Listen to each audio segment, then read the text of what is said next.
Number 10. Ted Bundy.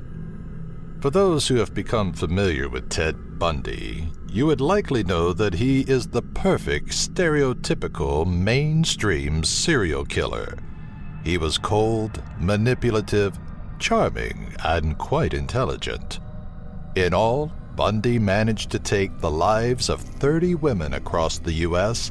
while remaining a suspect in many other cases. What is most peculiar about him is that he could be found in a book titled The Stranger Beside Me. It was written by Ann Rule, a co-worker of his at a suicide hotline in Seattle, Washington.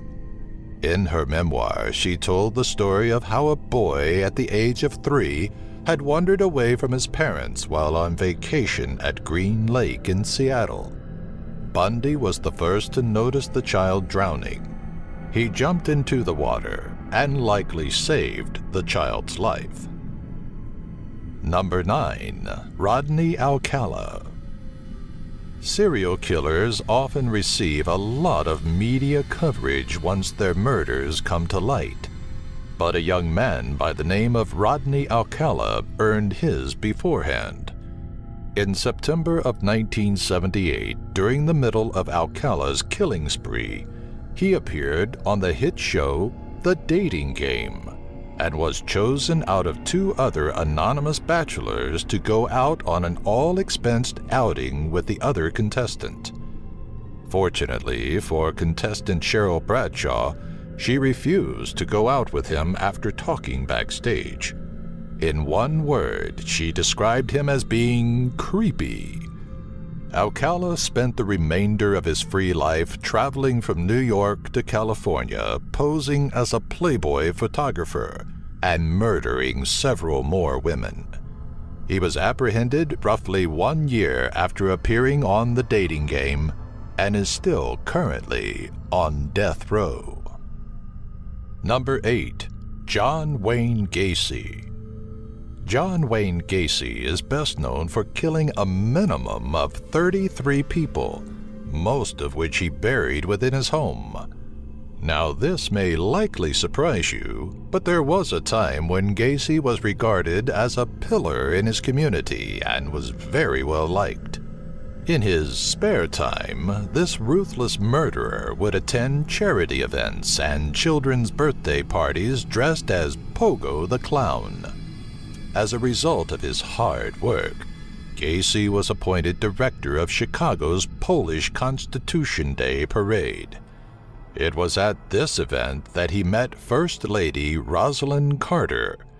There's even a famous photograph of the two posing together. In it, he was wearing a pen with the letter S imprinted upon its surface. This was something given to him by the Secret Service, deeming Gacy not to be a threat. It goes without a doubt that, in this case, they most certainly were mistaken. Number 7. Sean Vincent Gillis and Derek Todd Lee. People feel jealousy for a number of reasons. In most cases, the cause is somewhat normal, such as another person's financial success or social status. For a man named Sean Vincent Gillis, he was most jealous of another serial killer's body count and media attention, a serial killer by the name of Derek Todd Lee. It had gotten to the point that Gillis had to speed up his kill rate in order to match that of Lee's. Even more interesting is the fact that Lee was being charged with murders that Gillis committed because of the remarkable similarities found at the crime scene.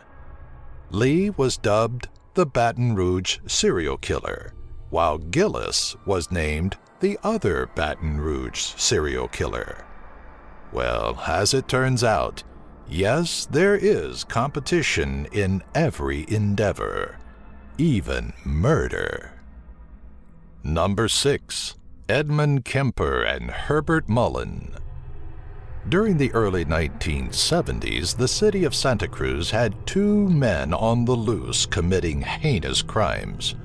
One of them was responsible for abducting, killing, and dismembering the bodies of young female hitchhikers. The other killed at random with whatever weapon he could get his hands on. The men were caught merely months apart, and to the surprise of many, were given adjoining prison cells. As some of you may be aware, California is quite familiar with their share of murders, which include the Zodiac killings. But it goes without saying that these two men made the oddest co-killers, for lack of a better word. The one that enjoyed killing hitchhikers often went by his last name, Kemper. He was a heavy-set male weighing in at 300 pounds, or 135 kilograms, and towered in at nearly 7 feet tall, or 205 centimeters. His partner in crime, Herbert Mullen, was no more than 5'7" or 170 centimeters. Kemper reportedly had an IQ of 140, compared to the often half-conscious and delusional Mullen, who would have been lucky to have made it into the 2nd grade. He used this along with his body mass to his advantage and often performed experiments on Mullen. Need we say any more? Number 5. David Berkowitz. David Berkowitz, better known as the Son of Sam, terrorized New York City during the late 1970s.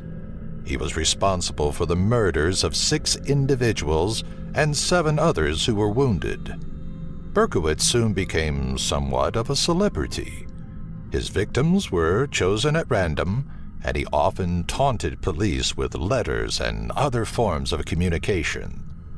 When the Son of Sam was finally locked up, people began to realize that there was a lot of potential money for whoever best told the story. Family members of the victims most certainly didn't want the killer to profit off of his crimes, so the matter was taken to court. The judge sided with the victims' families and prevented many works from being published. Sometime later, the Supreme Court deemed the law unconstitutional on the grounds that it violated the First Amendment. In the end, many versions of his story have hit the silver screen. Number 4. The Axeman. The Axeman of New Orleans has been one of the most interesting killers one could read about. There is little to be known about him, and there were little leads for police to follow. He killed 8 people between 1918 and 1919. Because of little actual evidence, he was never caught.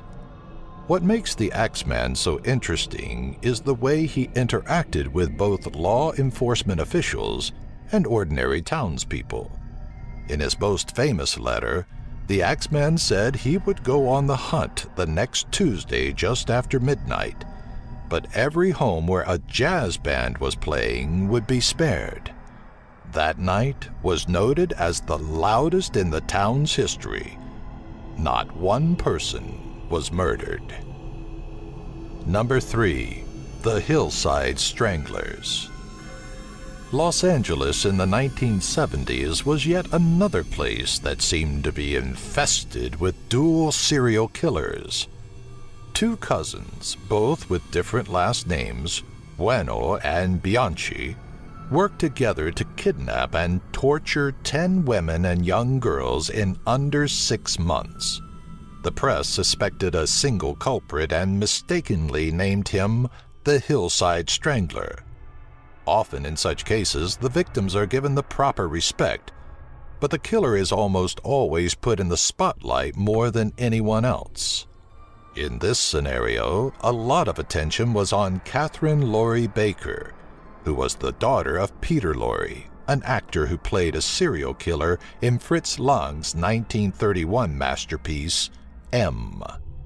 One night, the murdering duo approached Baker with every intention of killing her, but at the last minute decided not to because they were huge fans of her father's work. Number 2. Kemper's Interview. As you may remember, Edmund Kemper was one sick individual. Former FBI agent and criminal profiling pioneer Robert Ressler interviewed many serial killers in his line of work, but no interview would be as remarkable as this one turned out to be.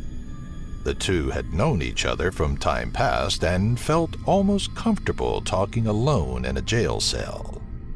After several hours, Ressler pushed a button given to him to signal a guard that he was done.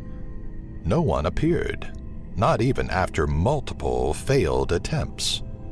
When Kemper noticed Ressler's nervousness, he said, "I could screw your head off and place it on the table to greet the guard." Despite the gesture, Kemper never tried a thing, and the two remained friends afterwards. Number 1. Richard Ramirez. Many people find a deep fascination with notorious criminals, and in many cases, murderers. Some envy them, and others feel sorry for them, while the majority of society despises them because of their wrongdoings. Meet Richard Ramirez. He randomly victimized 14 people, killing them with a wide variety of weapons. After a drawn-out legal battle, Ramirez was justly sentenced to death. While in jail and waiting to meet his fate, he corresponded with many women, but one in particular stood out. Her name was Doreen Leoy, and she was mesmerized by him. 10 years into Ramirez's incarceration, the couple were allowed to marry. Leoy told her husband that she would commit suicide the day he was executed, but this day never came. They were married for 17 years before she finally divorced him. He would soon die of lymphoma while on death row in June of 2013. Like these top 10 videos? Subscribe by clicking the annotation here and give our video a like. Have an idea for a future top 10? Leave a comment in the section below and we'll do a video about it.